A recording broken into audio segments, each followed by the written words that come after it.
Hello and welcome to Faithfully Fantasy, the husband and wife podcast talking all things Quicksilver. I'm JC. And I'm Sean. And today we will carry on with our deep dive of Quicksilver with chapters 5 to 7. And just heads up, we might use a strong language and explore adult themes. This episode will contain spoilers from Quicksilver, the Kingfisher POV chapters on Callie Hart's website, and snippets of information we've had from Callie Hart herself.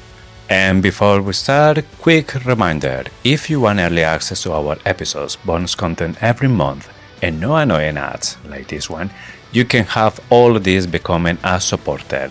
You can try it for free now and cancel anytime. For the best deal, visit faithfullyfantasy.com or simple subscribe on Spotify or Apple Podcasts for instant access. Don't miss out and become part of our community. Also, if you're enjoying the show, please take a second to rate us wherever you're listening. Spotify, Apple Podcasts, YouTube, all of it. It helps more fantasy lovers find us, and it's the easiest way to support what we do. A quick tap and you've made our day.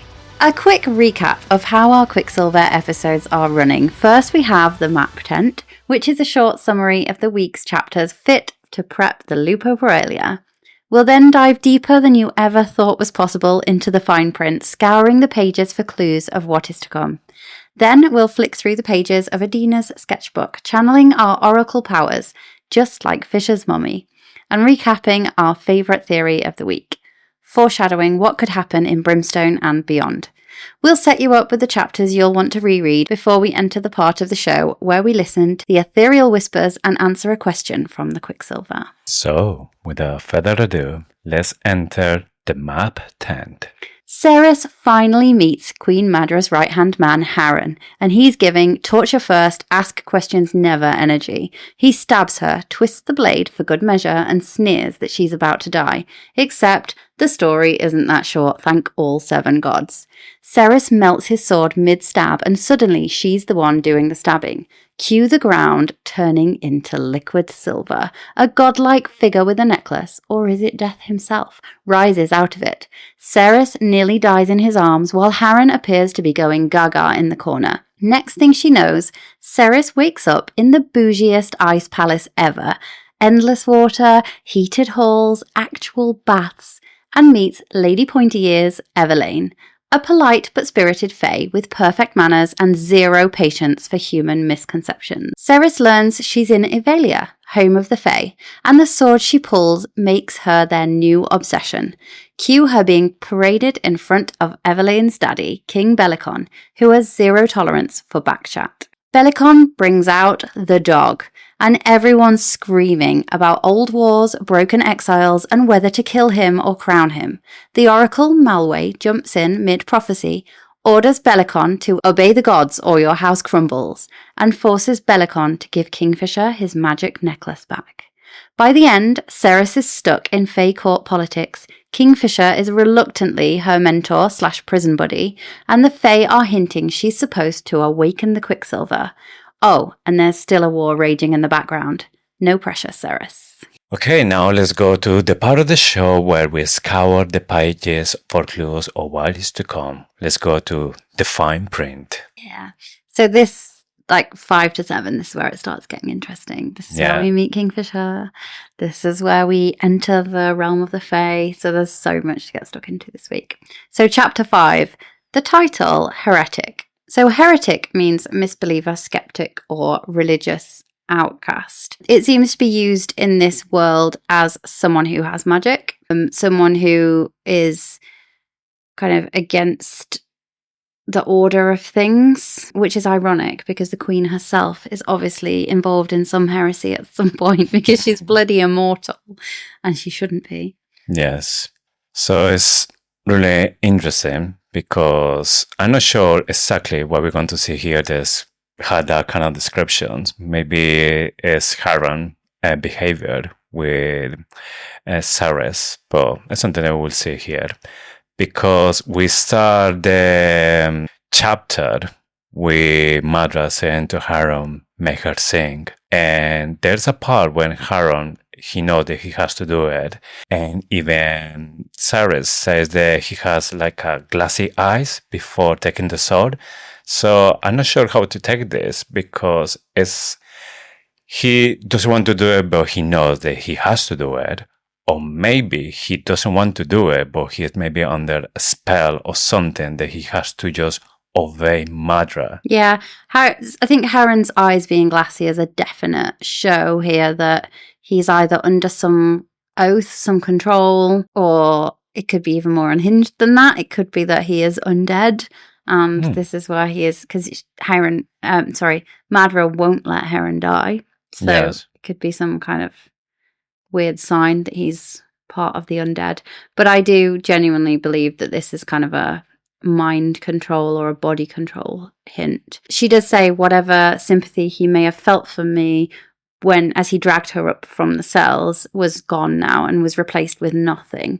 He obviously has changed, and we see this again a little bit later in the chapter, that when Madra's around, he seems very different to when she isn't. And when she's or when he seems to be obeying her orders. Yes, so it's again, he's under the spell because, like you say, he has no feelings at this point. He has a job to do, and he's just doing it. And even there's a point where he knows that she's about to die. He's like silent, don't worry, this will go quick. Yeah, the good thing. Yes. And I've made this quicker for you. Because it gave you such a big wound. Yeah. He says, death is an open doorway that's meant to be walked through. On the other side of it lies peace. Count yourself lucky that you get to make the journey at all. And we find out kind of later that Madra won't let him die. I feel like he's got some death wish, hasn't he? He wants to die. It definitely feels that he is already dead, but is her the one who's not letting go to maybe the other side? To beyond, yeah. Yes, because she's not letting me die. Yeah. So maybe he's already dead, not that he won't die. Has he been with her since the beginning, do you think? Could be, like from 1,000 years ago or something like this, because there's a description about his uniform, and it's saying that it's something traditional. Old. Yes. Yeah, but I felt like there isn't reference to him wearing a different uniform to the others, is there? Yeah, it's maybe like the whole army, maybe. Just really traditional. She's not, because they've not been attacked in thousands of years, there's not been any need to replace it, or this upgrade the uniform. Yeah, it's not failed. Yeah. And there's so much around kind of how impractical their uniform is, that it's really heavy, it's gold. There's some gaps in it that Saeris was able to stab and kill. I think she chopped off one of the guy's hands, didn't she? Yes. And she also stabbed someone in the back of the knee. So it's not very good armor, but they don't need any armor, and it's just a sign of how Madra is so convinced that she's infallible and her army is infallible, that they don't need any modern quote-unquote armor. There's a line here from Saeris that is really cool. Yeah. It says, "We take more than we're given or we die. It's an easy decision. You'd do the same if it meant the difference between life and death." And he says, "Don't presume you know which way my moral compass points, girl." Yeah. What does that mean? I generally don't know how to take it, because it seems that he knows he's doing the bad thing. There's not that he needs somebody to tell her that what he's doing is wrong. It's just that he had no choice. It's how it feels. It's just that he doesn't need anybody to tell her that what he's doing is wrong. But I start to think that it's just there's no option for him. Yeah. And we see him again at the end of the book, so it does get really interesting. I wanted to call out the name Harron. It sounds like heron, and I know it's not heron, it's Harron, but it's just another bird reference, and I thought we could just pay attention to the amount of bird references we get throughout this book, because obviously we've got Kingfisher, Swift, Carrion Swift, we've got the bird tattoo on her chest. There's obviously a lot of bird reference. Bird symbolism. Yes. Here. Yeah, I just thought that although Harron isn't heron, and I know that I'm reaching, it just sounds like, and it made me think of another bird reference. I mean, last episode I was talking about Elroy, so this is one. Just switch one letter. And it's usually a vowel. We just switch up one vowel every episode. Works for me, so... True. All of that is welcome. Yeah. But it's like we were talking about this. It seems that Harron has like a maybe no option. And there's a part here when he said that for what is war, I'm sorry. That's what he says. So obviously he's just following orders. It's something that he had no choice. He has to do it. Yeah, is there any other reason he could be sorry? And that's what we need to think about. He could be sorry because he's just doing Madra's orders. He could be sorry for the whole thing. He could be sorry that he's in this mess, that Madra is the queen, and that he could be sorry for multiple other things. And there is a really, really cool theory. You know that we've talked about Elroy being Kingfisher's dad. Yes. And while for me he is the number one candidate, there is a really sad theory by Me of the Sea that Harron is actually Kingfisher's dad. And hear me out on this, because it could make sense. He is chained to Madra.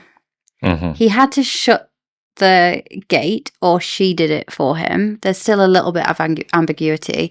The rumour that Bellicon started was that Kingfisher's dad closed the gate, but Madra says that she did it. Kingfisher's dad got trapped in Silvarin when he took Carrion there to keep him safe as a child. Well, he then could have become chained by Madra, some kind of controlled by Madra, glamoured so that he didn't look like Kingfisher's dad, which would explain why Kingfisher did not say anything or attempt to save him. Mm-hmm. Then you might ask, why would Kingfisher's dad, Harron, not recognise Kingfisher when he came through and try and tell him something? Yes. Well, we already know within this world that Fae are bound by secrets, and they are forced not to be, or they're like kind of cursed not to be able to speak of them. So Kingfisher can't talk about what happened at Gilethrai. Every time he tries, it doesn't come out. He can't say it.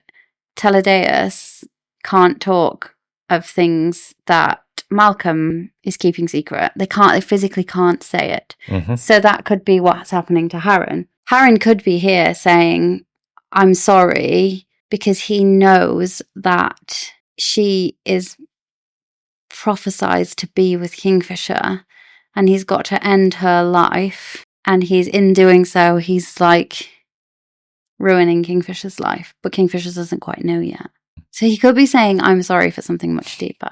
While I do think Elroy is a better candidate, Elroy could also be Saeris' real father, and there's some hints to that as well. Yeah. So I just want to mention this theory, because while it's sad and there's I just can't find anything that proves that that's not the case.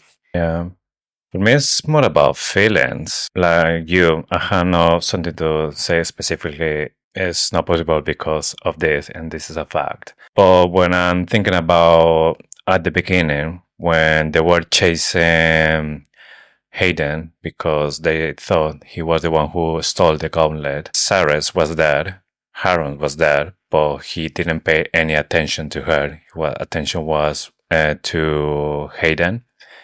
And then when Saeris was saying that she was the one who stole the gauntlet, when they tried to attack her and then she started to kill the guards, is when he started to feel interest on her. So it's not like he saw her and immediately there's a reaction or something.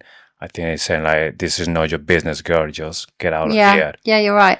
I also think probably when we reread the last chapters again, there's the way that he acts is very different to the way that he's acting in this chapter. Mm-hmm. And he does seem more bloodthirsty and he does seem more determined to kill. I think, thinking about it through the lens of the whole book, Harron does seem to get worse by the end of it. Yeah. So we'll see, though. Yeah, maybe it's just me trying to think that I wish it's not. No, I agree with you. I think Elroy's the better candidate. I do. But I thought it was such an interesting theory. Yes, I mean, it's a theory. Whatever the situation Kingfisher's dad is in at this point. Yeah, it's quite sad. But however, he stabbed her. Whoever he is, he stabbed her. Yes. make her scream, just like Madra asked. And then he is telling her, I know it hurts, her murmurs, but it's temporary. It be over soon enough. And I remember the very first time when I was reading this, because I saw kind of like a chemistry and a good relationship between these two when they go into the palace. I thought that he actually had a plan, that he was doing it, but in the end, he will do something to save her. Me too. Everything was like meticulously planned. Yeah, I thought that he was just doing it to make Madra think that he was killing her, and then he was going to get her out. And he said something like, this will be your last night or your last few hours in Silvarin. Like he was going to get her out. But little did he know it would be her last few hours in Silvarin, but he meant that it would be that she'll be dead. Yeah. Whereas I thought at this time there was a plan as well. Some people say that they knew that Kingfisher was the main male character, but they didn't think Kingfisher was his real name, which we know it isn't, but it's what everyone calls him. So you might as well say that's his real name, but it's not his birth name. And they thought that Harron was the main male character that she was going to fall in love with. Yeah. Because of this interaction, there is some kindness there, although there isn't. Like, there's Callie Hart is trolling us. I recognize I was thinking exactly the same too, because I knew about Kingfisher, but I didn't knew in which part of the story he will appear. So I was looking for anything. The first one was Karen Swift, and when I saw that, well, it's probably not going to be this one. Then when happened the issue with Hayden, these guards, that he was so good, they started to have like a relationship, he offered him water and this kind of stuff. So I was thinking, this might be gonna be that Kingfisher, that maybe he is one of the more loyal guards from Madra, and then he start to see what she's doing to the third, and then he's just going to join. So I was like, with that idea. He's already doing it from the inside. Yes. Yeah. And then it was just, nope, that's not happening here. No. I know that Saeris kills him at the end. I don't think he's dead. I think he's coming back. But anyway, let's get to that bit. Yeah. So this is the first time that Saeris actually starts to hear the Quicksilver, I think, in earnest, isn't it? So a ragged howl bounced around the hall, growing louder and louder with each repetition. It was an inhuman sound, chilling and pitiful. Escape, escape, escape. I think this was the Quicksilver. Mm-hmm. I'm thinking the same. Not sure exactly if she being so close to the pool was reacting with her, and then it started kind of like waking it. Yeah. Because she, when it's thinking that she's going to die, but she needs to do something to defend herself, it's maybe when she reached to this power to control metals or control the Quicksilver. Yeah, I also maybe suspect at this point that some of the whispering of the Quicksilver is via the gods, and possibly Baal and Mithin, the twins. So it could be her, it could be them that's saying escape, escape, escape through the Quicksilver. I don't think we ever get confirmation that the voices in the Quicksilver, what the voices in the Quicksilver are. I know that we hear what seems like all the voices that are trapped in the maze or around the maze through the Quicksilver at some point. But I do think that there's a clear link between the Quicksilver and the gods, because we get to the garden where Saeris and Baal and Mithin are. So we know there's a link, and we know that she gets dragged through the Quicksilver to go and talk to the gods. So yeah, some of that whispering could be the gods. Yes. At this point, she has the sword in the stomach. Harron is going to raise another blade to stab her in the shoulder. But then it's when this power starts to awaken in Saeris. And Harron notices, obviously, the blade start kind of like melt. And he is like saying, how you doing that? This is not possible. She couldn't answer, obviously because she was in a lot of pain. But she was saying as well, there was pain, something inside of me, something cold and calm and made of iron, which I think is really curious word to describe that feeling, because we know now how iron affects the Fae. So I was just curious why she might use that to describe that feeling. I don't know if it's going to be something later on that we're going to find that she might do as well, or she's able to do. I can't say anything. We have had a sneak peek of Brimstone, and there is a little bit of a mention of iron in that. So, yeah, maybe there's a link that we'll see in future books. Maybe it's not massive. It's not huge. Don't get excited. Anyway, we are not going to be including spoilers from that here, but I can't wait for you to read it. You need to read it. So this part I thought was really similar to the lesser magic in the Empyrean, because she has a hand in her mind and she's reaching for it. And that reminded me of the lesser magic in where she grabs the pocket watch. Mm-hmm. I thought that was pretty cool. I like it when you can see how the magic is performed, not just what the magic is. And this was Callie Hart explaining that she was kind of reaching for it, and there was a physical hand within her head that was kind of touching the Quicksilver. Yes. The interesting part in this scene as well is how Harron's called this. He called it this is just heretical magic, and I guess this is why the chapter is called like this.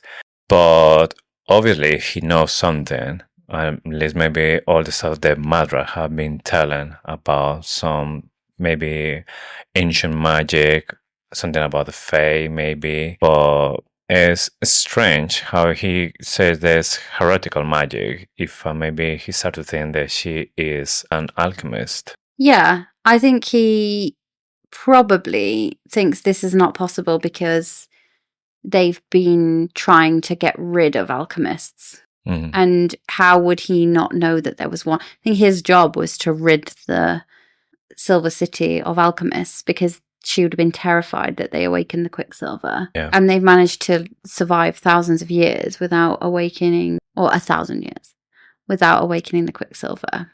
I think he just prides himself on what he would have done to get rid of them, and he hasn't.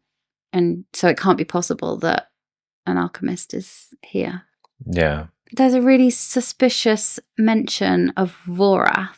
Do you remember Vorath, the guy that was peddling snake oil in the town? Yeah. Sarah says, Harron was right. I was already dead. No one could survive the injuries he'd inflicted upon me, but Hayden was still alive. Elroy, maybe even Vorath. Random. Yeah. Though the cry that came from his shop as I fled earlier suggested otherwise. So long as my friend still lived, I had every reason to hurt Harron. Why does she mention Vorath here? Like, she suggests that he's dead because there was like a cry coming from his shop. Mm-hmm. I don't think he's dead, but I do think it's weird that he's mentioned in this paragraph. She doesn't mention Carrion. She mentions Vorath, and he's just the guy that sells shit on the street. Yeah, obviously there's more relationship here that we know so far. Yeah, he's definitely going to come back, and he's definitely a Fae. I mean, we said that in the last one, but... Yeah. Yeah. Everyone is Fae in the Silver City. Yeah. Very much. I won't be surprised, to be honest. Maybe that's the reason that all the conditions aren't so bad, because they want all the people there die. Maybe it's going to be a surprise that the only one who wasn't a Fae was Saeris, Hayden. Yeah, maybe. That would be funny. Yeah.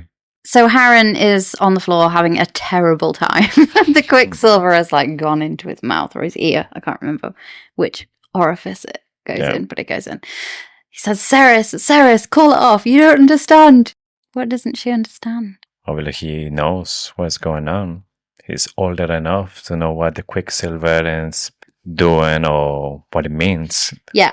So I think he is worried that the gates are opening here, because he does talk about what will be unleashed. He knows about the feeders. He knows about the vampires. Yes. And I think that's what he's worried about. And this, like, again, though, could be, if it was Kingfisher's dad who shut the gate, that could have been an act of, like, self-sacrifice to keep Everlayne safe from not only Madra, but also to keep Carrion safe from the feeders. And well, I wouldn't have made sense, would it? Because, yeah, from the feeders. Because the vampires, if they'd have bitten him, then they would have been cured anyway. But it could have been an act of self-sacrifice to keep the gates closed and evil not spreading between worlds.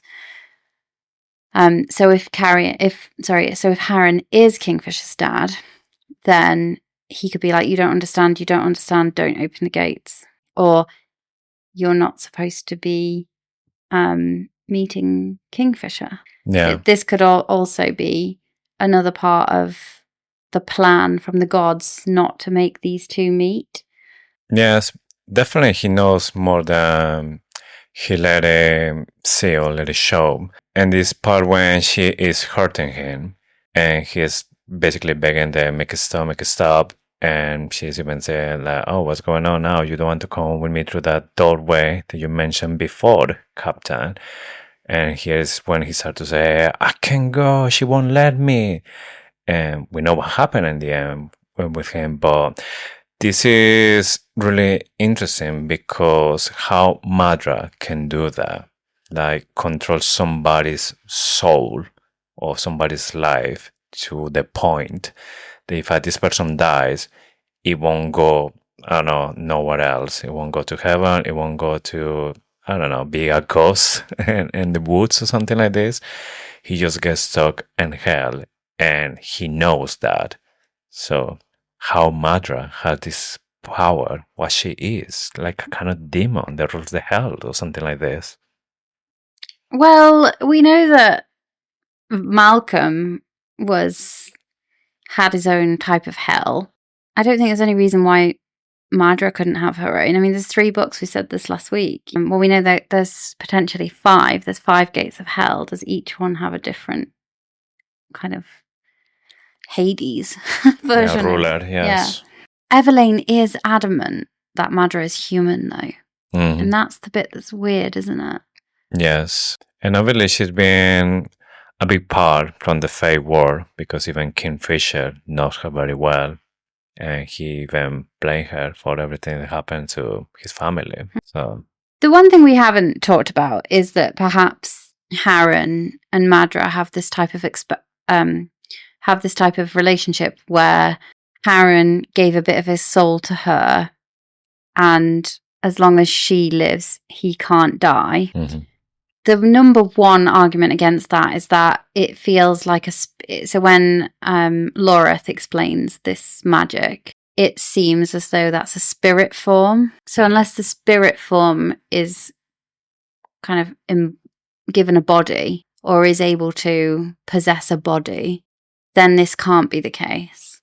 But it does feel like there could be something there, like similar magic to what Kingfisher and Loreth have, mm-hmm. in that possibly Harron sacrificed a part of his soul for something. I don't know what he received in exchange for that.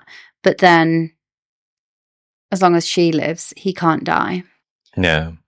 And that could be the only other explanation.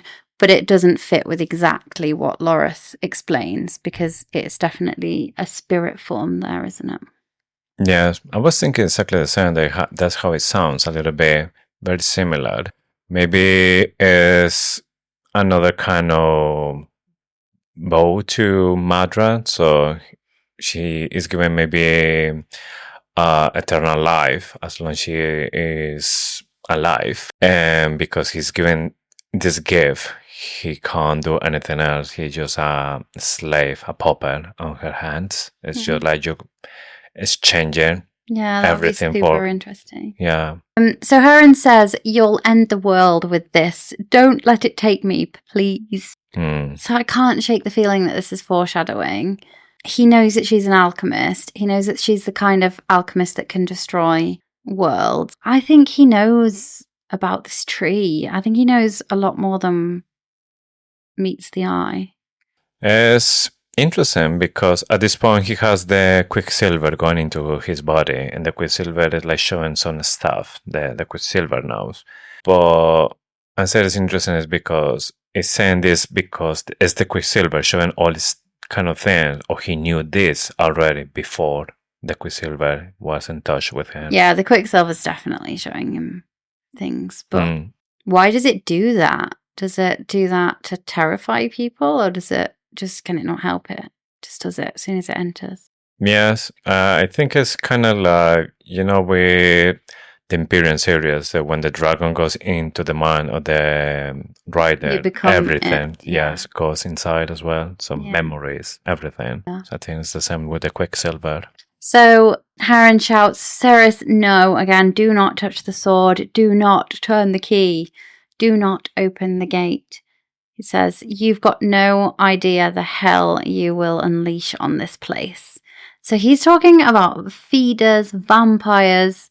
I know that we can blame, this made me think about Madra. I know we can blame Madra for the way that she treats the people, her subjects. She treats the third. She doesn't give them enough water. She's basically makes them infertile. But can we blame her for wanting to shut out the monsters?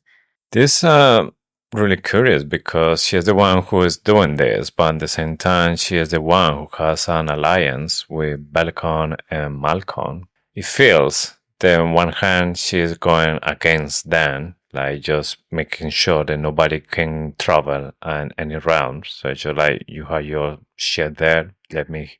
But they forgive her by the end.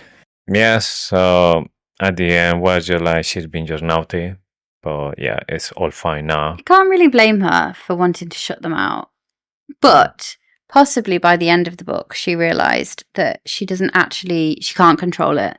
There are more alchemists, we know, not just Saeris. She's just the most powerful. So maybe she's like, well, I can't keep them out now, so I'm just going to have to join them. Yes.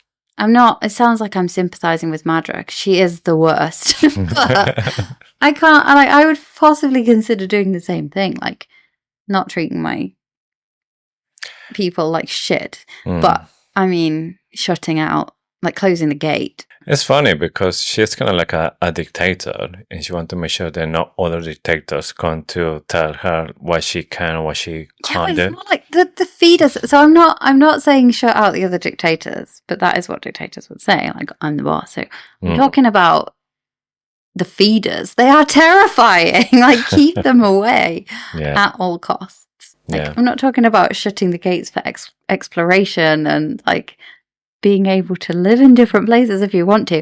I just mean like protect against the feeder. So at this point, Saeris wants to kill Harron, but she doesn't have like something to do it. So she spots the sword is in the middle of the room. So she goes to the sword, she takes it out of the floor, and then the floor turns into a pool of metal. And then she said that Death himself appears to take her. At least that's what she thinks. And this is the entrance of Kingfisher. He sees her with a sword, and then he says, like, graceless gods. There he hears, what's this? A fucking joke? And it's because I think at this point that maybe he recognized her, because there's a part when they're talking in the future. His mom was showing sketches of how the future partner looks like, and he, I think, at this point recognized her. But at the same time, he was expecting to see a Fae, and then he sees there's a human, and maybe that's the reason when he says, "Is this a fucking joke?" I don't think it's the ears. I think it's the fact that she's nearly dead. I don't think he would be like, "Oh, is this a fucking joke? She's not got pointy ears." I think it's like, "Is this a fucking joke? She's dead." Yeah, I can hear to meet my partner and she's going to die soon. Yeah, but he didn't. So there's also the part where he thought it was the sword that was calling him. Mm-hmm. So he thought because his dad was dead, it would be his birthright to have that sword. The sword would be passed down to him. Yeah. But I think this is another confirmation that Kingfisher's dad isn't dead, because it's not the sword that's calling to him. It's the bond. It's the mating bond. Yeah, I wasn't completely sure how to take this one, because we had Saeris on the floor dying. She's human, but at the same time, she's holding the sword of his father. So, on one hand, I wasn't sure it's talking about her, or is talking about she's holding the sword. And we know that with Kingfisher's sword, only him can hold it. So maybe with this sword as well, it's supposed to be just only his father, the only one who can hold it. But she is grabbing this sword, she have it, And maybe that could be like another the reason for him to say this kind of thing, say why she's holding the sword. Yeah, but it seems that an alchemist can hold the swords because she holds Danya's sword Yes. as well. So I think that's because she's an alchemist, isn't it? Yes. But then Harron as well, he sees Kingfisher. And he says, I will not tell your lies and your serpent tongue. Choke and die. And that's the part when I think that he actually knew Kingfisher, or at least he had like a clear representation of what Kingfisher is, or the Fae. Because it's like he knows it's a Fae, and maybe he's thinking that the Fae is coming to, I don't know, to go against Madra or to turning him or something. But at the same time, what we said before, the Kingfisher like recognized the armor, and they said that he deserved everything that's happened to him. So I was thinking, is this true? Maybe they know each other or something. So they could have known each other from the maze, but he wouldn't have been able to pass through the Quicksilver. I don't think Harron is talking to Kingfisher when he says, I won't take your lies or your serpent tongue. I think he's talking to the Quicksilver at that point, because it's talking to him inside. I think he's going totally gaga in the corner. All right. What I think is interesting is that she is convinced that Kingfisher is death and he's coming to claim her. And she thinks he's about to swing the sword and like chop off her head, but then he gets distracted and he's like, no, I'm not going to do that. That's not the case. If you haven't already read it, there is a Kingfisher POV of this moment in the chapter The Maze, which is available definitely in the US if you download the Kindle Unlimited version of the book.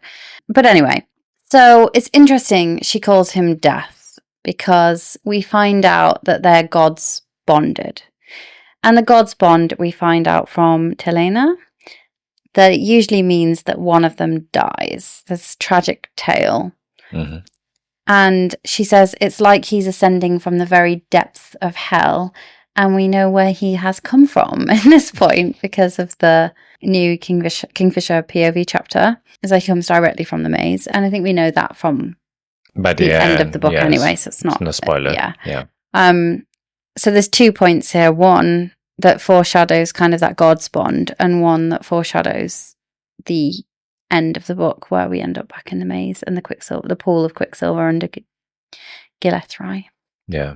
So Harron is talking to himself. He's seeing what he thinks is quite harrowing things. Yeah, so he starts to shout, Obsidian, Obsidian. He's crying, broken everywhere, everywhere, everywhere. And he just started to have kind of like hallucinations. And obviously, it's here the Quicksilver start to maybe showing some stuff. Yeah, it says the walls, they move. So he's in the maze, isn't he? He's seeing that fifth gate of hell. Yes, it's something that we will see by the end, but when Kingfisher is leading all the gang to go to the part of the coin that the walls shift, make it harder to go to this part. Yeah. So here, Kingfisher goes to told to Harron. He said, where is Madra? And Harron is basically in another world.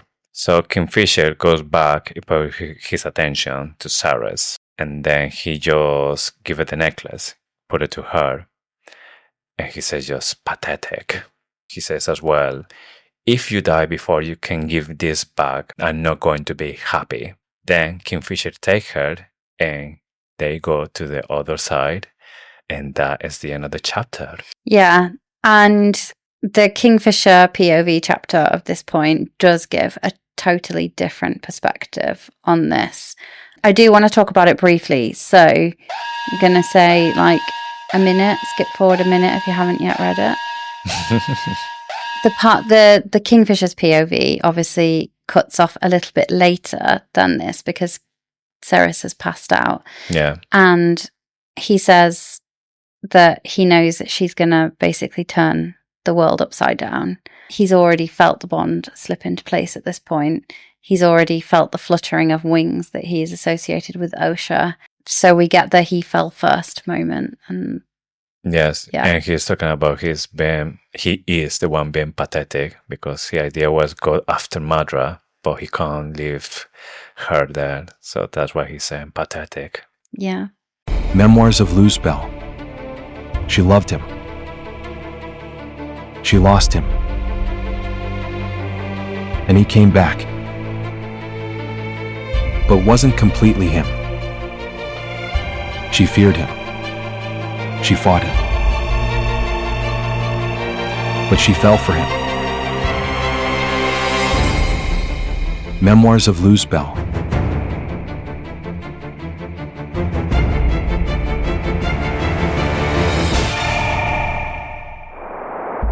Now available on Amazon.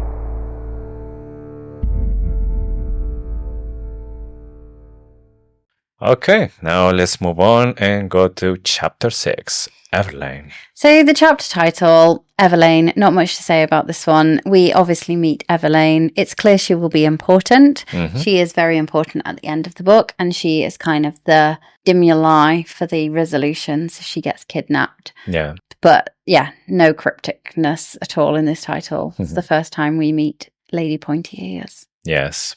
So we start this chapter as with Saeris telling a story. And she said that when she was 8, it rained in the Silver City and it rained the whole day. That was the first time when she actually felt cold and there was water for everyone. And I was thinking, is this might be like a natural reason or something happened that made this place that when we had 2 suns and it's basically always dry, always hot, and something happened and it makes everything rain. And I think maybe in future books we will find a explanation at this point. There's not just gonna be like a random story that she's having here just to say or just to show that right now she's feeling cold. Yeah, I think this is 100% a punishment for Baal and Mithrin. So I think another god, or even Zareth, had intervened,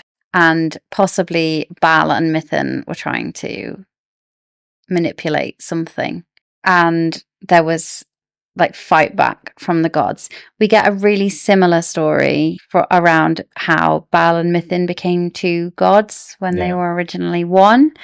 It also links to a Greek myth that we'll get to when we get to that point. But this really feels like a link back to that, and possibly a great storm in the sky that punished Baal and Mithrin. And we know how they like to interfere with...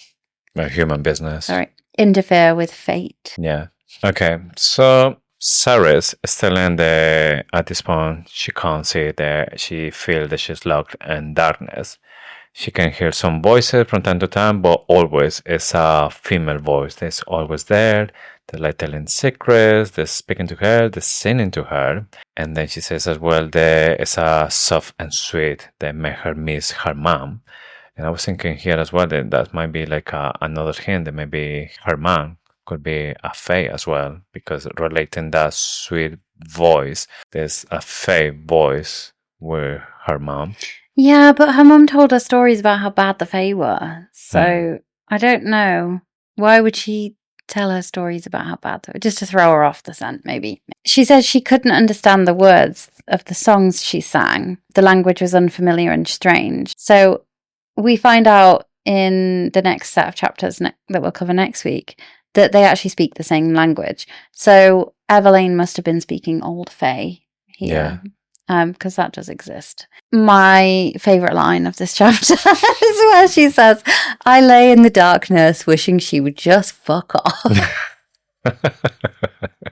It's so funny. Yeah, because we're going to see later on the Everlayne treats her like it's just her personal doll, and Saeris doesn't want like anything that's sweet or sympathy. She nothing want like that. dresses, something like that. Yeah, Yeah, but that's how you'd be treated if you're a princess. So yeah, poor Everlayne doesn't really know. Although I don't trust Everlayne. yeah. I There's some lines about her that is suspicious, but we will get there. Yeah. But also, like, she's wishing she would just fuck off. Like, be careful what you wish for. Because that does actually happen at the end of the book. Yes. So she awakes in a feather mattress, and then she says as well the only one where she had slept before was Karen Swift, but this one was far bigger. And didn't smell of muscarad.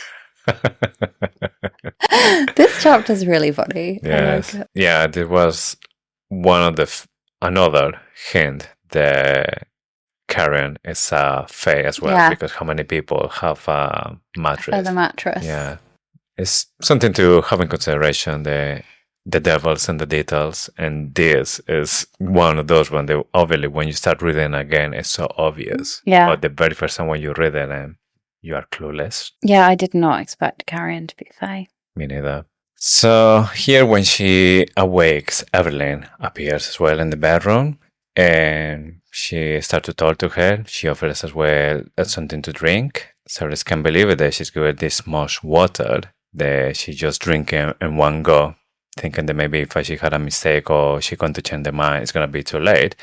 But now she's giving just another cup of water. She introduces herself, says that I'm Everlayne. I don't know your name. I've been calling you all this time Liz. And this is something that we mentioned, or you mentioned, in the previous episode as well. It's curious that she said that she was Lisa, like a main name. Yeah, so she says Lisa Fosik. Mm-hmm. So I genuinely do have a theory that Lisa Fosik is real, and we are going to meet her. Yeah. We're going to find out who she is. Possibly Saeris' real mother. There is, interestingly, if you look at the map in Quicksilver, honestly, look that we're reading. There is an island called Lycia, which is down in the southeast of the map. Sounds very similar to Lycia. I wonder if some kind of Lycian royalty. Yeah. Interesting. That's my theory. Yeah. It's a bit of a reach, but... Okay. Once Everlayne gets closer to Saeris see the pointing ears. She sees as well the canine, and then she can't believe that she is actually a Fae. And she starts to remember all the horrors, all the stories about the Fae, and she can't believe it. Everlayne said, well, I'm real. And there's a strange part here when Saeris say, no, but Fae as well have wings. Everlayne snorted, and she said, we haven't had those for thousands of years. And this made me think, it's gonna be maybe a chance that we'll see maybe, I don't know, Saeris with wings. Yeah, because we haven't seen the gods bond for that many years. Yeah, like I could totally believe it. I like the theory. Yeah, it's again one of those random lines to not mean anything. Yeah, I mean, also you wouldn't think that by the end of the book, Saeris would end up half Fae, half vampire. So by the end of Brimstone, she could. I mean, this is really unhinged at this point, but we know that Brimstone is related to Omnam Chakrai. Yeah, we will see the skull of Omnam Chakrai in the next chapter. Yes. I'm not suggesting that Omnam Chakrai isn't dead, but I do not think that it was the last dragon. There's way too much emphasis on the fact that it was the last dragon. So it wouldn't be surprised me if she's half vampire, half Fae by the end of this book. And by the end of the next one, she's like a third vampire, a third Fae, a third Omnam Chakrai dragon type thing. We always have to have one unhinged dragon. Right? Yes, Saeris have had a dragon as well. But again, this reminds me, talking about Imperium, that part where Jack Barlow saying, oh, another one who's talking the precognition is a thing. So here again, we haven't seen one of those for thousands of years. So yeah, we definitely will get one. If not Saeris, we will get a Fae with wings. And maybe it's Vorath. Yeah. Maybe Vorath, who's like peddling snake oil in Silvarin. Maybe Elroy.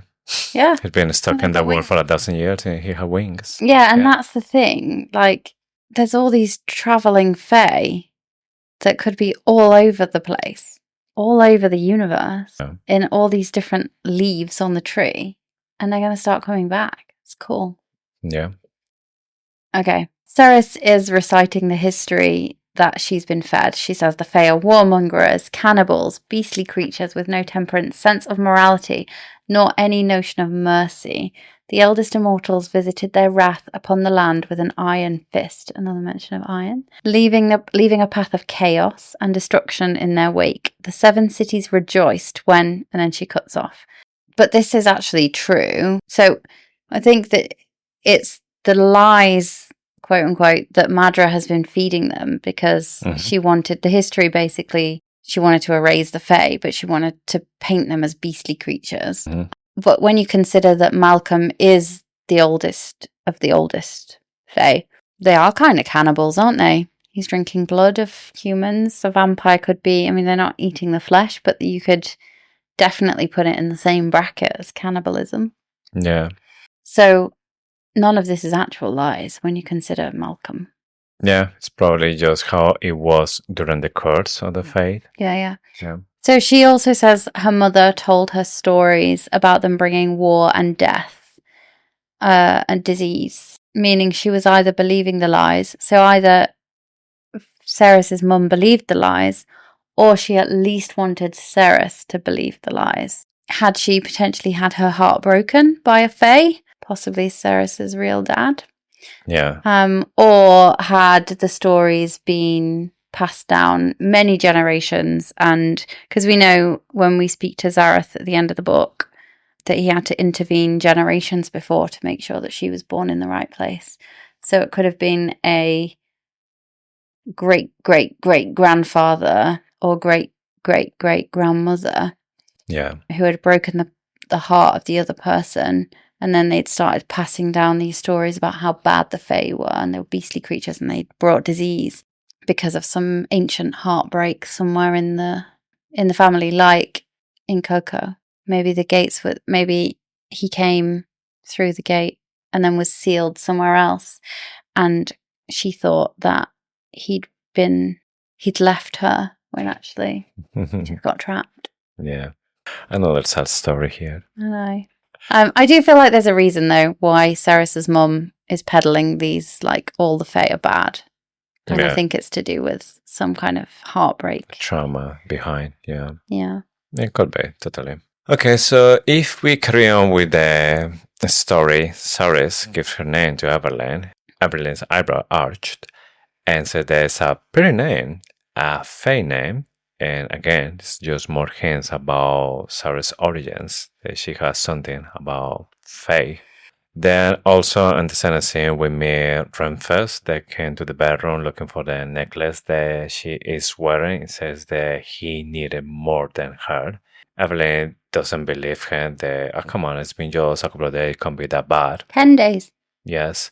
But Renfes said that no, every time that he takes it off, it's getting worse and worse, and right now he really needs it. Saeris gives the necklace to Renfes because obviously she doesn't want any problem with this beast or man, as she is kind of like describing. And then he leaves the room immediately. Yeah, but notice that he couldn't touch the necklace. He asks her to put it directly in the velvet pouch. Yes. That is important because he touches it later and he winces and it's painful for him to touch. Yeah. I suspect there might be some iron in the necklace. You think? Iron? Yes. Because Faye can't touch iron, but we know from the Kingfisher POV chapters that Kingfisher has had to build up his tolerance to it. There has to be a reason why he had to build up his tolerance to it. He started with iron filings. And he can wear the necklace, no problem. I suspect there's like a very small amount of iron in there. Yeah, could be. I believe that there is something between Everlayne and Renfes. It's all like a bit tense and a bit like, oh, I haven't seen you in a while. There's definitely been something that's happened. We know for a fact that she's seen as bald because we find that out later. This chapter like made me laugh out loud a few times. But yeah, I feel like there is history there. Everyone is saying that Loreth gets really stressed when Everlayne goes missing, and he does. And there does seem to be something there. But I think there is history with Renfes and Saeris. And I think you can feel that every time they're together. Yes, You can tell that Renfrew is like really soft when she is there as well. And I'm guessing they know each other for a long time. I mean, by the end, Kingfisher is half brother with Everlayne. Kingfisher kind of like a really good relationship with Renfrew's twin sister as well. So I'm not sure if I may be. Mirel. Yes, the Everlayne and Renfrew's. I don't know if there was something, or maybe Renfrew's the one that wants something, but she's a princess, so maybe she can't. What? So he just randomly showed her his balls one day and was like, "Do you?" No, I think, or maybe he sent her an unsolicited dick pic. Maybe having a bath, or he was not ready and she just appeared and then boom. Maybe. I don't know. That's the question. If we speak to Callie Hart at some point, I'm going to be like, right, so the burning question. What was the situation where Everlayne saw Renfrew's balls? She said, can you pass me the nuts? And he misunderstood the question. I did have the chance to ask her a question, and I wish I'd thought of that instead. I said, which parts should we pay attention to? And she said side characters talking about different factions of people and Fae, which comes into play next week. So we can do that. Anyway, yeah, there's definitely 100% some history there. Something there, yes. Okay, so Renfrew leaves the bedroom and Everlayne tells to Saeris that she needs a bath because in an hour she will meet the king. There's Belicon de Barra, which is strange because it's a little bit like Spanish as well. De Barra, and in Spanish it means like the bar. The what? The bar. De Barra in Spanish is, well, in English is the bar, but he is called Belicon de Barra. Is it a surname though? Is it a well-known? I never heard anyone called with this kind of last name, but definitely it's a Spanish name for an object, a bar. But I'll have to read the Spanish version and see if it changes. probably it's going to be exactly the same. Belicon de Barra. Yeah, maybe. Mm, But you'll have to read it and tell us. yeah. I should read it. I just want to point it out that it might be some Spanish stress in this book. So the theory about El Rey could be something actually Okay. there. Okay, well, the bar is well and truly on the floor with this guy. Yes. But after having a bath, Everlayne is doing Saeris' hair, and she said dark hair is a royal trait amongst the royal-Fae. So we know that she had kind of like a percentage of Fae blood, and this dark hair is telling that maybe she might be related to a royal family. Yeah. So I'm thinking that eventually we'll find out that if we're going through all the family tree of Saeris, she will be royal. Yeah, I think the island of Lycia is is a strong candidate because of this this link to Lissa and Lys and that being her name. I think there's a strong chance that she could be a descendant of Fae royalty from that island of Lycia. Everlayne also chooses a royal blue dress, which doesn't feel accidental. Mm-hmm. Yeah, exactly. And Saeris looks beautiful. She even said that this is probably the first time that she's actually that clean or that she's looking that good. Definitely. Yes. And Everlayne as well, she's really pleased and said that it's time to meet the king. And that is the end of the chapter. Yep, chapter 7, The Dog. Anything to say about the title? Well, the dog is obviously the nickname that Belicon gives Fisher, who is his stepson. And when you think about that, it's really quite barbaric, isn't it, the way that he treats him? Yeah. But yeah. I mean, I'm thinking that he's just saying this because right now Kingfisher is without the necklace and he's losing control, so he's like a beast. And that's why he call it, right now he's like a dog, just like an animal. But we don't know if maybe this come from way before all of this. They just another way to show no sympathy at all for Kingfisher. Yeah. So we start this chapter when they're leaving the bedroom and they start to go to the way to see the king, and they find some statues of the gods. And Saeris tells to Everlayne that they had no gods and the Silver City. The closest thing is Madra, that basically she put herself the god because she never died. She's been for more than 1,000 years. And there's a lot of gods that they don't know, they don't remember at all. And the ones that are actually believers on Madra, they carry a strand of her hair and leather pouches on their belts. Yes, that is what I was trying to remember last week. I was like, what was in that pouch? And it's a strand of her hair. Weird. Where are they getting that from?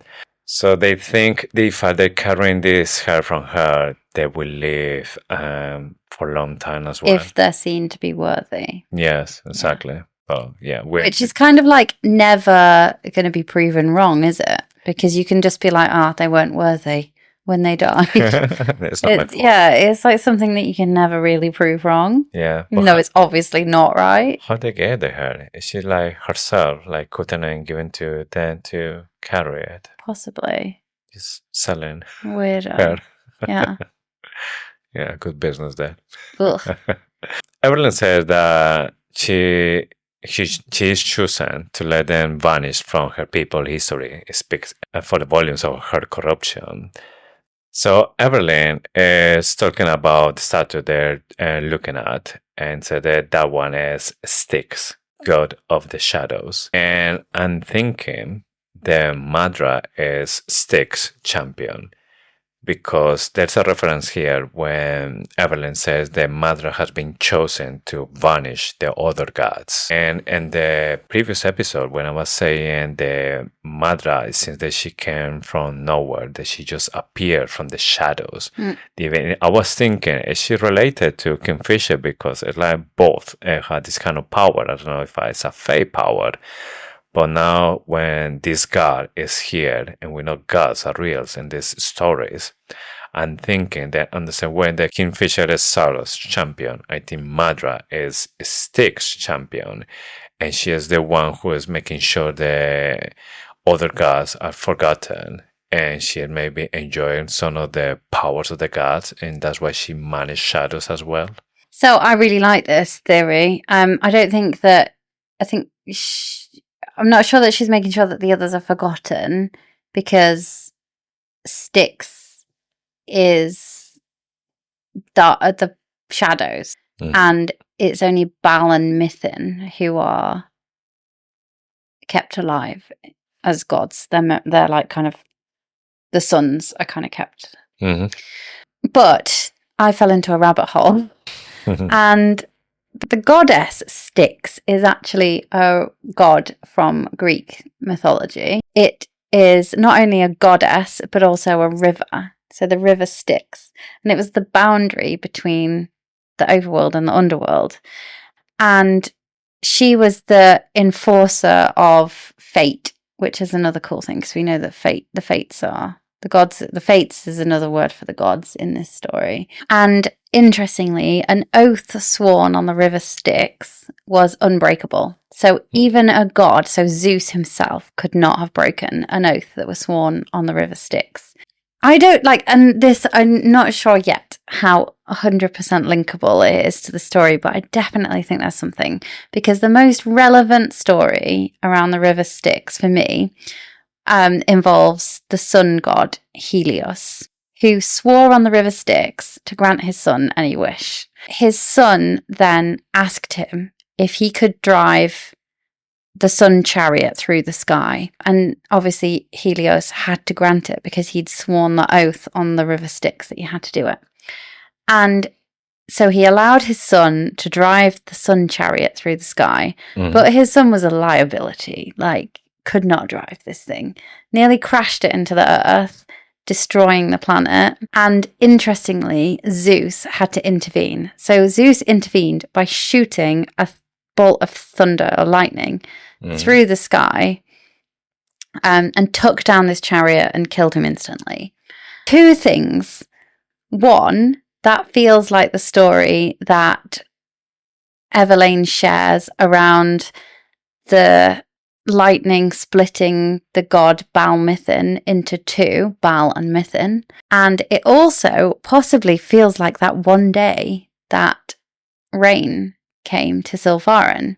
There was a big storm in the sky. Yeah. So that felt like a very relevant link and possibly a bit of inspiration for the story. So I really, I'm not sure how that links Styx to shadows, and it possibly doesn't.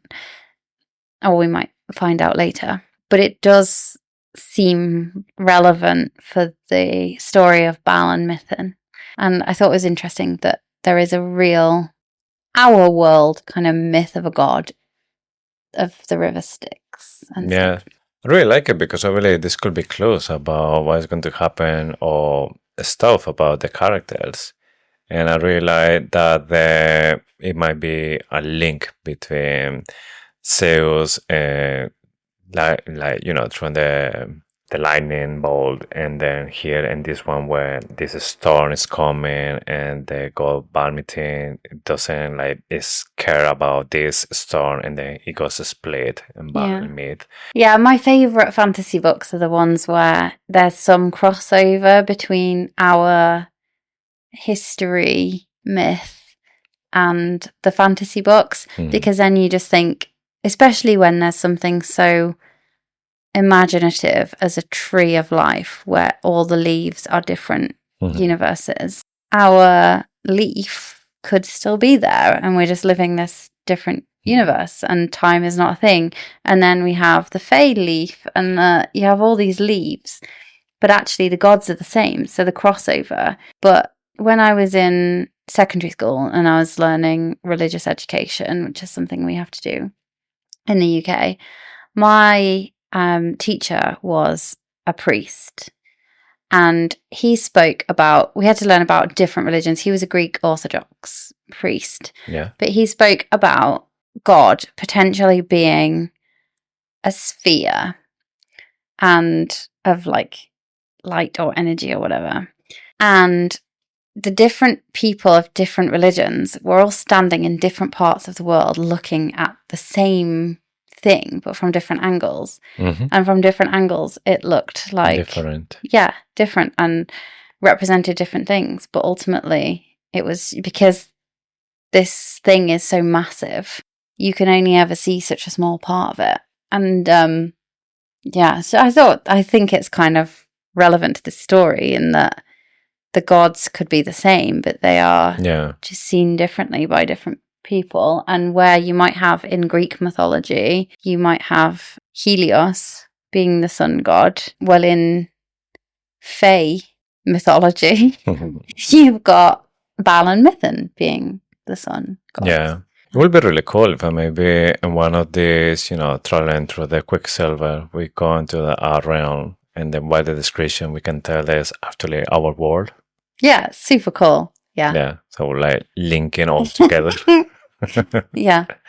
So we also in this part learn about, as I mentioned, the story of Balia and Min, but we also hear the name of Kurin, god of secrets. This instantly made me think of the Quicksilver when Saeris finally makes the relic, the ring, and it says, "Tell me a secret. We want to know a secret." So this is where I kind of thought that possibly some of the voices of the gods were represented in this Quicksilver. Yeah. And maybe this relic that she creates is linked to Kurin, the god of secrets. And this could come back in one of the next books, that could be a link to her talking to Kurin. Because I genuinely believe that we're going to meet all the gods at some point. Kingfisher could introduce her to all 7 of them. Yeah, I don't know why, but I think we're going to have an Avengers moment when we could see all the gods coming together for something really big that will happen. I don't know if a fight or it could be, because each one maybe had a different champion that is intervening on the role for the other one. So maybe we'll see a fight between the gods. Yeah, maybe. This next one is not on the pronunciation guide. So I'm going to say Nisinai. Yes, that's all right for me. So Nisinai, goddess of masks. I don't have much to say about this one other than there are a few mention of masks in this series, but they're mostly to keep sand out of mouths in Silfaran. But I think this could show that there's lots of people who are not what they seem. Carrion being one of them. Yeah. Belicon being another. There are a lot of people wearing masks in this figuratively. So thinking about who else could be wearing masks. Potentially Everlayne. There's the one who's talking about this. Everlayne. Mhm. Yeah, I genuinely do. I don't trust her. She's the Dane of this series for me. That's going to be something. Melicon's daughter, so yeah, can't be that good, isn't it? Some of the things she says to Fisher, like, she's just a bit selfish. And maybe at best she's selfish. At worst, she's She's just a princess, maybe? yeah, maybe. I don't trust her yet. Yeah. Malleus, god of dawn and new beginnings. So this dawn and new beginnings sounds positive, but I suspect this also potentially represents death. So I don't know if it's the mal part, because mal is Latin for bad, and that makes me think of a negative god. But if you think about, for example, in tarot, you've got the tower, the lightning struck tower. Mm-hmm. And that is it can be seen as a really bad card if you get the tower. But actually, it can also just mean the end of an era, so the end of something. And with the end of something comes the start of something else, generally. So the god of dawn and new beginnings makes me think of that, like the tower card. And yeah, I've got a feeling it's supposed to sound positive, but actually it could be also a negative. Yeah. They also pass in front of the statue of Saeris. There's one of the main characters in this book as well, the god of chaos and change. And this statue is given the back, so he's facing the wall instead. And Everlayne says that it's just because nobody wants the attention of this god, and even she patted the boot to get his attention away from them. Saeris doesn't. She placed her hand against the statue boot. So I think this is something different. So it's not just like a little tap in the boot. She's just like holding it. And maybe I think here is just like another hint that she's maybe calling his attention. I don't know if it's something intentionally or it's something that instantly she's doing it because this is her god. Yeah, it's foreshadowing, isn't it, anyway? Because they're all saying that they want to turn him away, they don't want his attention, but his attention is already well and truly on her. It has been for generations because he's intervening. But interesting, though, that Everlayne said out loud, we all pray that the gods come back at some point, but we all also secretly pray that he gets lost along the way. She says that out loud, and he's real. Yeah, he's listening right there. Yeah. And then she gets kidnapped. Maybe that's why. Yeah. Maybe he's like, smite you, Lady Pointy Ears. Who get lost now? So just before they enter the room where the king is, she notices tiny birds with colourful feathers fluttering around. I didn't notice this on my first read. But I was like on the high alert for bird references. And she says they're engaged in aerial acrobatics. But then nothing is said of that. Mm-hmm. What is that? Yes, I was really intrigued when you started pointing out all this bird reference that we have so far here. Obviously, it might be clues that Callie Hart is giving us here, so I'm going to be more on the look for bird reference of bird names. Yeah, there is another story in mythology where it involved the gods, and I can't remember, I'm going to have to bring this back again next week, but there was two people who were turned into kingfishers, and it feels birdy. So, yeah. Yes. Okay, so they go to the Grand Hall, which is massive. One of the things that caught her attention is the massive skull of the dragon. Everlayne tells her that this is from the last dragon, and his name was Omnan Shakrai. A legend amongst my people, is what she said. And this is the story about how the dragon dies and the Kingfisher point of view, if I haven't read it. Yeah. Yes, which is a really good story. Yeah, it's super cool. It's like feels like a different type of story, doesn't it? But Yeah, it's yeah. really cool. And there's definitely a crossover between this story. So Everlayne makes a big deal out of saying last dragon. We've already talked about this in the next episode, but my theory is that there are more dragons and they will be a focus of brimstone. So brimstone is an archaic name for sulfur. We know that from the Kingfisher POV chapter that there's brimstone is dripping from the teeth of Omnam Chakrai, that sulfur is something that you associate with the dragon's breath. And yeah, there's definitely more dragons. Anyone who says That was the last one. that was the last one. There's It's no more. not the last one. Yeah. So we see there's some chairs on the dais. Not all of them are full. We meet Aureus. He is pale and his skin is almost transparent. He's hostile. I got vampire vibes from this guy. There's a part, I think, when Sarah said that even you can see like the veins and the forehead and the temples. I'm not sure if I take it as a vampire. They have black veins, don't they? I think so. But also, long time ago, when people were talking about royal blood, is because only the people who were basically royals, they were always in the shade. They never went like working in the sun, so they were really pale. And because they were really pale, you can see the blue veins in the skin, and that's how the turn started to go so worldwide. And I'm so pale. I can see my blue veins. Look. Yes, so here we go. A reference to that, which is not my case. Mine is so blue. So maybe I'm like Royal. Yeah. Aureus, pale and hostile. Anyway, I don't think he's that important. I just Yeah, that's the feeling. Yeah, it's really kind of like a bad guy. Yeah, but the name Aureus makes me think of gold. For me, just like the biscuits, very similar to Oreos. Maybe I'm hungry. I don't know. Maybe. I was thinking of gold. Gold. You're more mature than me, obviously. I'm thinking more about Spanish now. You've got me on this like Spanish train. Yes. I've always been on the Spanish train. Right. Okay, so Saeris meets the king and the others as well, and everyone is just looking at her because she's kind of like something new as well. She's a human, something that never happened before.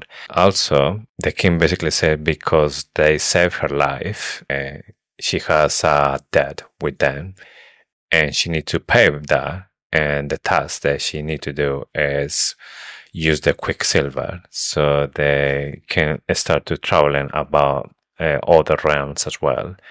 And that's going to be her only mission in all of this. Here, like, I think we need to assume that Belicon has already spoken to Madra or Harron in Gillethrai. So in this time, in this 10 days, I think Madra has travelled because they did not shut the Quicksilver, did they, when he left? No, at this point, the Quicksilver is wide open. Yeah. Because she found it later on and she trying to go in. So the Quicksilver is, open. Yeah, it's wide open at this point. And Belicon said something like, your brother's dead already. Madra declared that she would kill the whole ward. At least that is what I was told. He says, we know your queen, a power-hungry despot with a black and shriveled heart. Violence is her creed. If she swore to kill them, then everyone you once knew is now long dead, along with thousands more. So, who told him? Yeah, this is strange because he shouldn't know what happened in that chamber.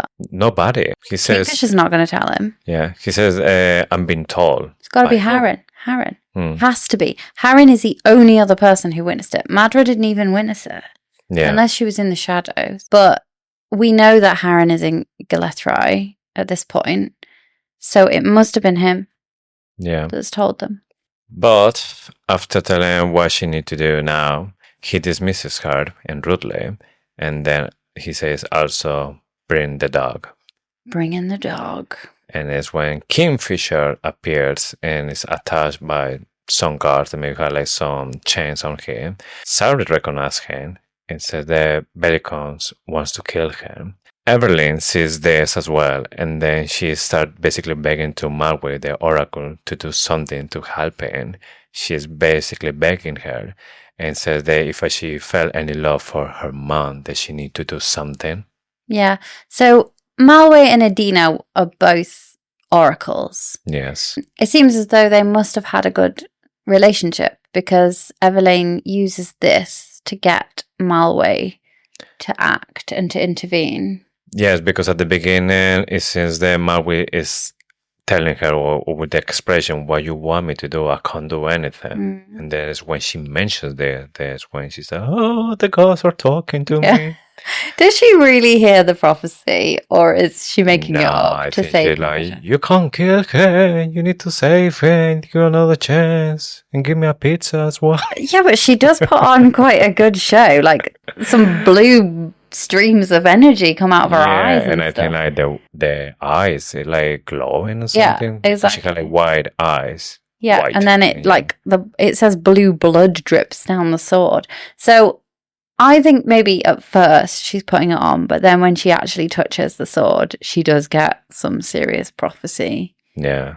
I think this is the gods helping out Kingfisher again. So at this point, Belicon doesn't know what to do because on one hand, obviously he wants to kill him, but everyone starts to say the oracle is speaking, that he needs to leave and that kind of stuff.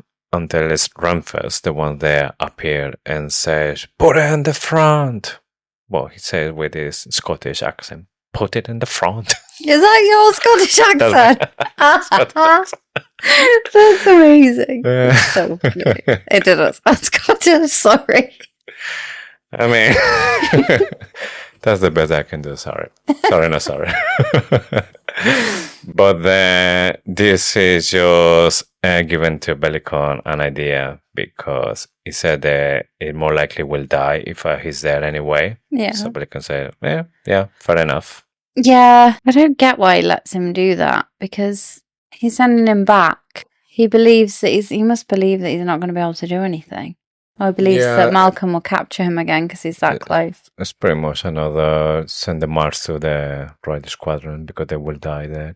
Yeah, but I don't think... Surely Belicon doesn't believe he will actually die there. He's proved that he's strong and he would want him to go back to the maze to finish his exile, wouldn't he?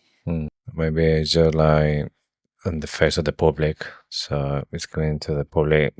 The people that want Kingfisher alive had the chance, and the people that wanted dead given an opportunity as well. So everyone's happy.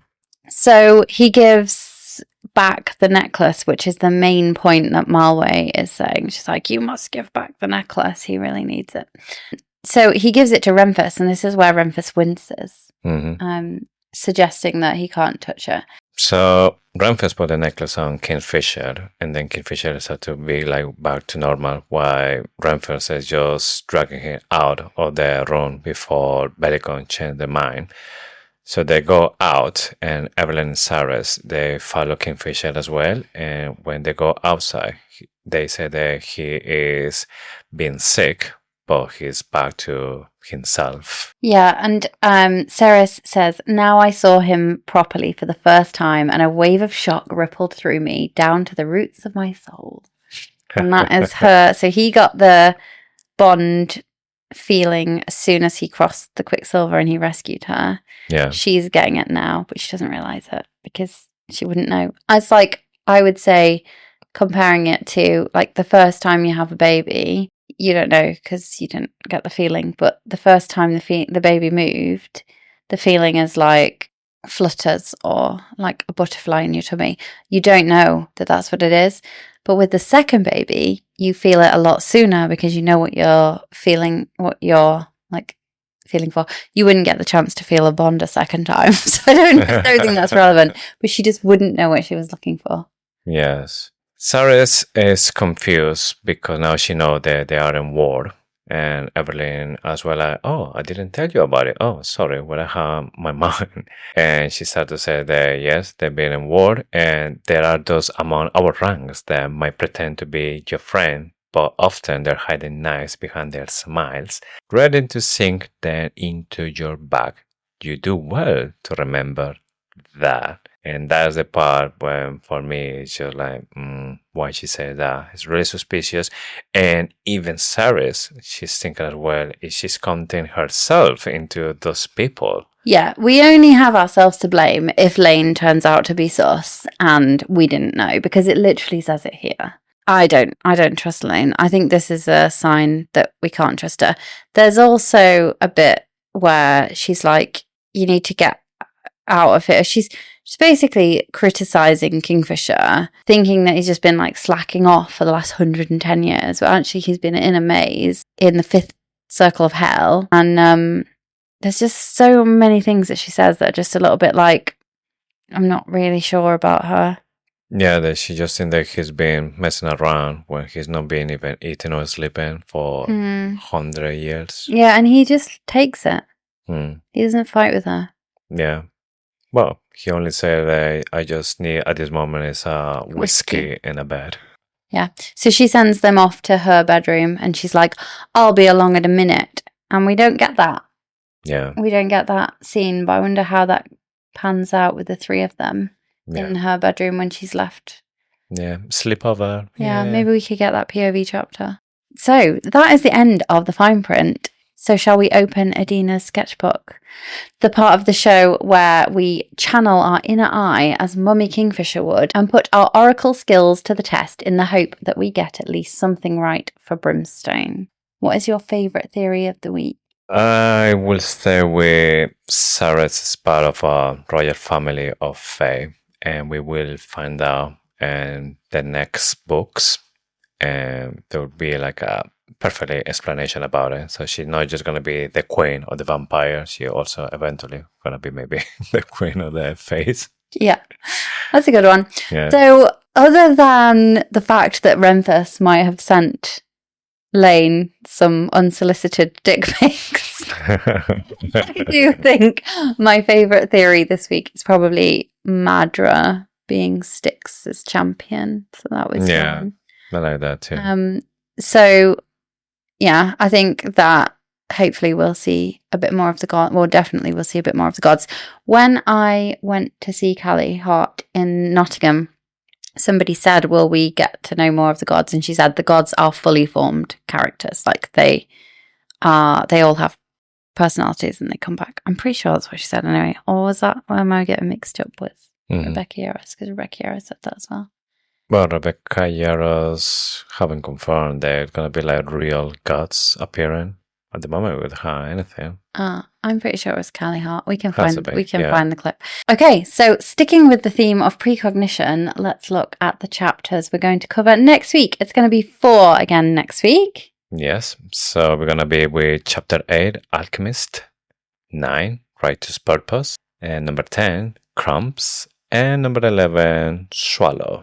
Yeah, so back to 4 chapters next week, but it's actually slightly shorter reading time prep than the last 2 weeks. What we've tried to do is split it so it's a reasonable amount of reading each week, because we know that this isn't the only book you're reading loads of other stuff. So just dipping back in for a few chapters to really dissect them is like the aim of this podcast. So, questions from the Quicksilver. This is the part of the show where we listen hard to the whispers of the Quicksilver and dig deep into our souls for the answer. So last week, we asked, if you had the chance to live forever, would you take it? And why? Why not?